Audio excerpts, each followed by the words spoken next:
আর আপনাদের এক বছরের জন্য মা দুর্গার অপেক্ষা করার দরকার নেই। পুজো দিতে ইচ্ছে করছে, চলে আসুন। বাড়ির এত কাছে খড়দাতেই আছে আমাদের খুব সুন্দর অষ্টধাতুর মায়ের এক চালের তৈরি মূর্তি। মন্দিরটা অপূর্ব, চোখ ফেরানো যাচ্ছে না। চলে আসুন তাহলে দেখতে থাকি। জয় মা দুর্গা বলে নি। খড়দা স্টেশনের সামনে দুর্গা মন্দির, সোনার দুর্গা মন্দির বলে, কিন্তু পুরোটাই পিছনে। আর খুব সুন্দর শান্ত মা দুর্গার রূপ। পাশে লক্ষ্মী সরস্বতী গণেশ কার্তিক সবাইকে নিয়ে মা আছে, গোপালও আছে, আর এদিকে মহাদেব রয়েছে।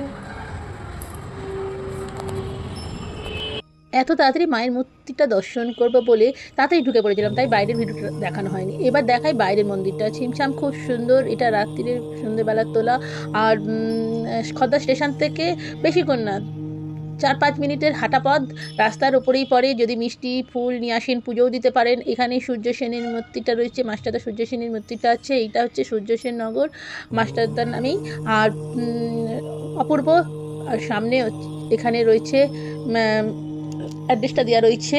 যদি কেউ ঠিক মতন আসতে চান চলে আসুন। সামনে সিংহ আছে একটা মূর্তি। আর অপূর্ব ঠাকুরমশাইদের সনাতন ধর্ম মেনে চলে তারা টিকি রাখে। ভালো লাগলে সঙ্গে থাকবেন। এখানে 5টা থেকে ভোর 12টা পর্যন্ত, আর বিকেল 4টে থেকে রাত্রি 7:30 8টায় 7:30টার পর আরতি হয়। যদি পুজোর ভোগ খেতে চান আগে থেকে নাম লিখিয়ে 1টার সময় প্রসাদ দেওয়া হয়। এই মন্দিরে একমাত্র কালী পুজোর সময় মা কালী আর দুর্গার একসঙ্গে পুজো হয়।